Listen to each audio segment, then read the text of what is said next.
মেয়ে তো মাশাআল্লাহ। আলহামদুলিল্লাহ। ছেলেকে জিজ্ঞেস করলেন না মেয়ে পছন্দ হয়েছে কিনা? ছেলের পছন্দ? ছেলে মেয়ের আবার পছন্দের কি আছে? আমরা কি ওদের খারাপ চাইবো নাকি? জি জি জি। তামি তুমি রান্না বান্না করতে পারো তো? আমার আবার খাওয়া দাওয়ার খুব শখ, বলতে পারো ভোজন রসিক। আমার মেয়ে সবকিছুই রান্না বান্না করতে পারে। রান্না বান্না, ঘর সামলানো, এটাই তো মেয়েদের কাজ। আমার আবার চাকরিজীবী মায়া একদম পছন্দ না। আর তাছাড়া আমি তো এত গরিব না যে ঘরের বউরে চাকরি করতে পাঠাবো। কি বলেন? জি জি জি ভাইজান। কিন্তু কিন্তু আমি তো আসলে চাকরি করতে চাই। কিসের চাকরি? কোনো চাকরি বাকরি নাই। মিতুমা, মিতুকে নিয়ে ভেতরে যাও। এই চলো, মানে ফোনে কথা হবে। জি আসসালামু আলাইকুম। এইখানে সম্বন্ধ করা যাবে না। উনি চাকরি করবে, নার্স হবে। চলো। কি দরকার ছিল ছেলের পক্ষে কাছে চাকরির কথা বলা? চাকরি করবি তো বিয়ের পর বল। হ্যাঁ, এত ভালো একটা প্রস্তাব নষ্ট হয়ে গেল। ওরা তো এখনো মানা করেনি। সেটার বাকি কি রেখেছে? ছেলের পক্ষ যখন বললো পরে জানাবে, তার মানে আর কোনোদিনই জানাবে না। বাবা, আমি নার্সিং নিয়ে পড়েছি, আমি পেশায় থাকতে চাই। নার্স হবে? পড়াশোনা শেষ করেছিস 1.5 বছর হলো, তোকে কেউ ডাকে? কেউ না। চাকরি এত সোজা? বিয়ে করে সংসার কর, আমার ঘাট থেকে বোঝাটা কমা। আসুন। আমি কি আপনাকে কল করেছিলাম? হ্যাঁ, আপনি কল করেছিলেন। কিন্তু আপনার বাইকের সঙ্গে তো ওই বাইকের কোনো মিল নেই। মানে আমি আপনার বাইকে কেন উঠবো? অসুবিধা নেই, আপনি যেখানে নামবেন আপনাকে নামিয়ে দিব। আসুন। আচ্ছা হ্যাঁ প্লিজ, আমার তার আছে তো, আপনার যত টাকা উঠবে আমি দিয়ে দিব। হ্যাঁ, ঠিক চলে। আছে। বৃষ্টি আর ধুলো তো আমি তাকাতেই পারছি না। আচ্ছা, আপনি চাইলে আমার এই সানগ্লাস ইউজ করতে পারেন, কোনো ঝামেলা হবে না। থ্যাংক ইউ ভাই। যান একটু তাড়াতাড়ি যান। হ্যাঁ,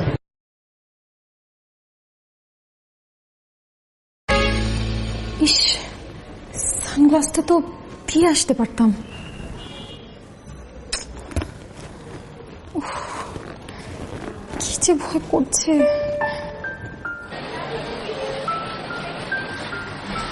থ্যাংক ইউ।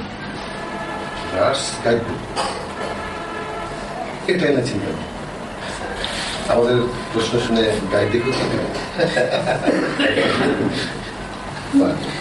জি,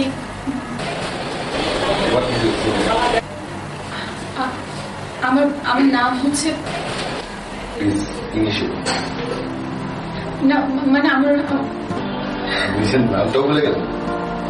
দেখুন একবার দেখি আপনার নামটা।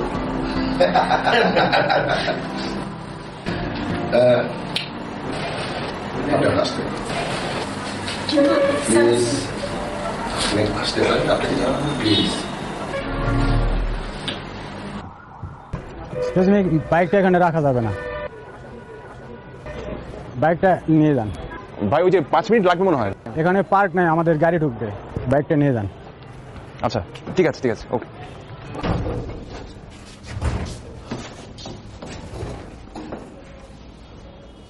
হ্যাঁ, ধরো ধরো রাজু, ওকে সাইলেন্টটা দে।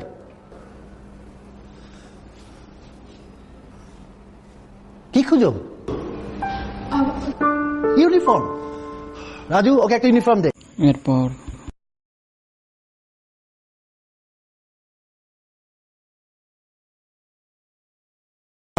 তুমি তো ভালোই কাজ জানো, এরকম ব্রাইট আর কনফিডেন্ট নার্সই তো এই হাসপাতালের দরকার। তোমার ফোন নাম্বারটা দিও, এইখানকার নার্স 2 দিন পর পর চেঞ্জ হয়। এভাবে কাজ করতে থাকো, তোমাকে পার্মানেন্ট করে নেবো। কালকে সকাল সকাল চলে আসবে, লেট করা কিন্তু আমি একদম পছন্দ করি না। তোর ইন্টারভিউ তো আর কম দিলি না। এক কাজ কর, তুই বিয়েই করে ফেল। এটা করবি না, ওটা করবি না, তাহলে করবিটা কি? তুমি এটাকে সারাক্ষণ বকাবকি করো কেন? ও তো কিছু একটু করার চেষ্টা করছে নাকি? কি করার চেষ্টা করছে? হ্যাঁ, আমার সানগ্লাসটা আপনার কাছে রয়ে গেছে। আমি তো কালকে আপনাকে খুঁজছিলাম।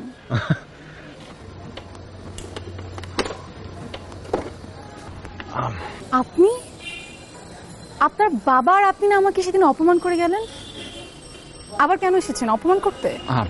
আর দেখুন, আপনি না ভুল বুঝছেন। বিষয়টা আসলে ওরকম কিছু না। মানে আমার বাবার পক্ষ থেকে আমি আপনাকে সরি বলছি, আমি ক্ষমা চাচ্ছি। আসলে সেদিন আপনার সঙ্গে আমি কোনো কথা বলার সুযোগই পাইনি। আজকে জাস্ট 2টা মিনিট আপনার সঙ্গে একটু কথা বলতে চাই। আমি আপনার কোনো কথা শুনতে চাই না। প্লিজ জাস্ট 2টা মিনিট। ইনফ্যাক্ট আমি আপনাকে বলছি আমি স্টপওয়াচ চালু করে দিব, 2 মিনিট যা বলার বলবো, এরপর আমি চলে যাবো। প্লিজ ঠিক আছে, যা বলার এখানে বলে ফেলেন। ইন্টারভিউ দাও, উনি তো তোমাকে পছন্দ করেছেনি নাকি? আমি যদি আরো 10 বার ইন্টারভিউ দিই আমি তাও ফেল করব। আমি নার্ভাস হয়ে যাই। ও, এই লিঙ্কটাতে ঢুকবা। এটা হচ্ছে রিন ক্যারিয়ার একাডেমি। এখানে তুমি প্রপার ভাবে কিভাবে ইন্টারভিউ দিবে এটা কিন্তু দেয়া আছে। জাস্ট প্রশ্নগুলো ঠিকঠাক ভাবে প্র্যাকটিস করবে, খুব কাজ দেবে, ভেরি হেল্পফুল। আপনি একটা কাজ করেন না, আপনি আমাকে লিঙ্কটা একটু মেসেজ করেন। হ্যাঁ, আপনি করে বলে কি আমি লিঙ্ক মেসেজ করব? আমি তো তুমি করে বলছি না। মানে আপনি এখন সুযোগ নিচ্ছেন তাই না? মানে আমি যে আপনার কত ভালো একজন পার্টনার হতে পারি এটা বলার জন্যই কিন্তু কষ্ট করে এখানে আপনাকে নিয়ে আসছি আমি। এখন একটু তুমি করে বলি, আপনি করে বলতে গলায় আটকাচ্ছে আমার। বাবা, এই যে সামনে একটা ইন্টারভিউ আছে ওটার প্র্যাকটিস করছিলাম। আর কত ইন্টারভিউ দিবি বল? মারে, বিয়ের আগে চাকরি করার দরকার নাই।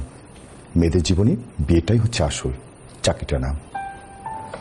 বাবা, আমি এত কষ্ট করে নার্সিং পড়েছি কেন? নার্স হবার জন্য। আর তুমি এত সহজে আমার ড্রিমটা ভেঙে দেওয়ার চেষ্টা করছো।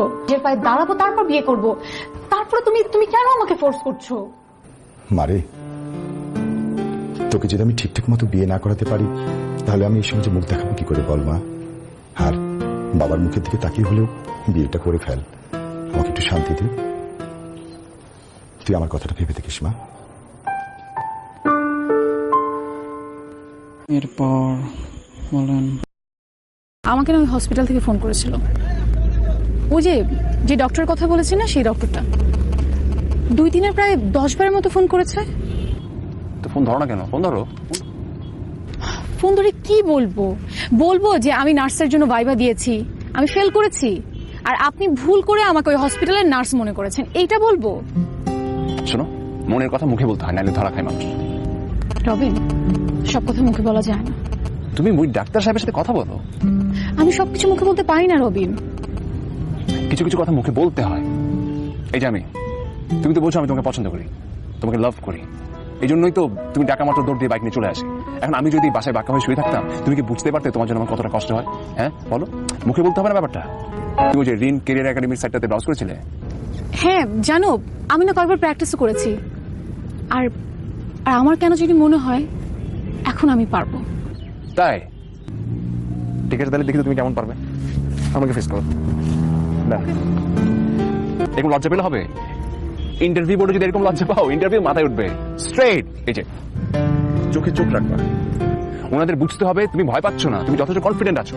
তোমার বডি ল্যাঙ্গুয়েজে বোঝাতে হবে তুমি কাজটা যেন পারফেক্ট, তুমি কাজটা পারবে। ঠিক আছে?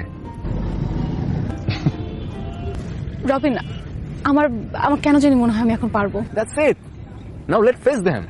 ভয় পাওয়ার কিচ্ছু না এখানে। তোমার ভেতর আছে যা আছে তা। তুমি যদি নার্স হওয়ার ব্যাপারটা তোমার ভেতরে রেখে দাও তাহলে ওরা জানবে কিভাবে? তোমাকে সবসময় মাথায় রাখতে হবে you want to be a nurse. এটাই তোমার জব, এটাই তোমার টার্গেট। জাস্ট ঝাঁপাই পড়ো, সবকিছু ভুলে যাও। হ্যাঁ রবিন। হ্যাঁ হ্যালো মিতু। আচ্ছা শোনো, আমার না একটু ইমার্জেন্সি বাসায় যেতে হবে বুঝছো। বাবার শরীর খুব খারাপ করেছে, ওনার অ্যাজমা আছে তো, খুব শ্বাসকষ্ট হয়। আমি আসবো তোমার সাথে? না না, তোমার আসার দরকার নেই, তুমি তোমার কাজ করো, এটা ইম্পর্টেন্ট। আমি বাসা যাচ্ছি, আমি ওদিকে দেখছি। ঠিক আছে? আচ্ছা আচ্ছা ঠিক আছে। ওকে, হ্যাঁ আমি জানাবো। Okay bye. স্যার আমার কথাটা একটু শুনবেন প্লিজ।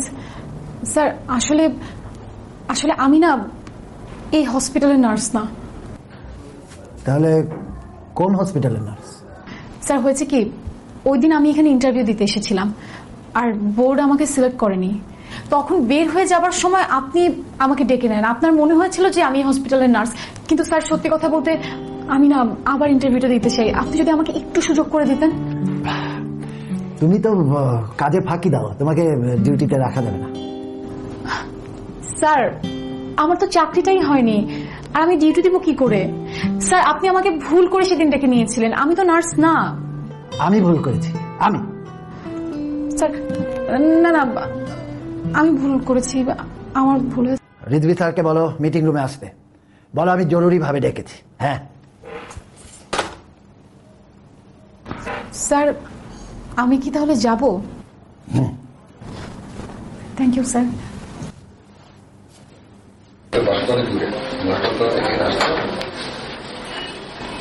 জি স্যার, অবশ্যই পারবো। শুরু থেকে সবাই এরকম বলে ভয় খারাপ হচ্ছে। Sir, I love my job. বাহ, খুব ভালো হচ্ছে। এখন একটা চাকরি হয়নি, হাতে গেলে দেখি। জোর স্যার, তোমাকে 4 নম্বর বাড়ি নিয়ে যান। দেখেন হাতে গেলে বলেন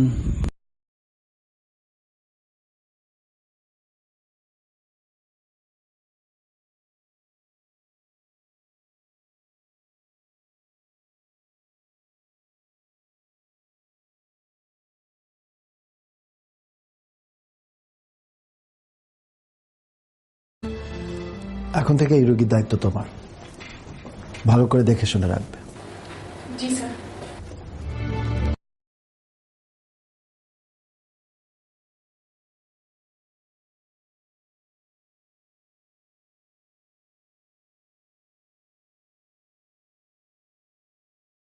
ইনজেকশন দেওয়া হতে পারে, কিন্তু আপাতত নেবুলাইজ করা হচ্ছে, সো টেনশন কিছু নেই, ঠিক আছে?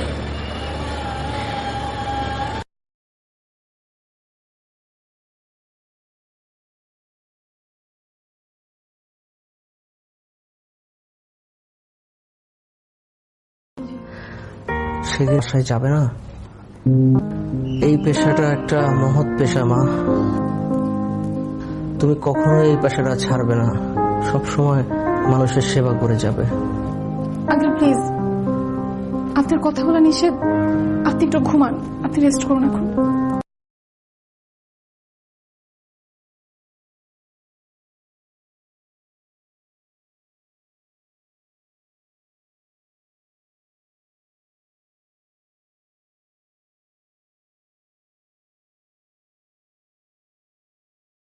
সো এই নাটকের দ্বিতীয় পার্ট আমাদের এই চ্যানেলে পাবেন। সো দেখতে হলে ভিডিওতে লাইক দিয়ে চ্যানেলটি সঙ্গেই থাকুন।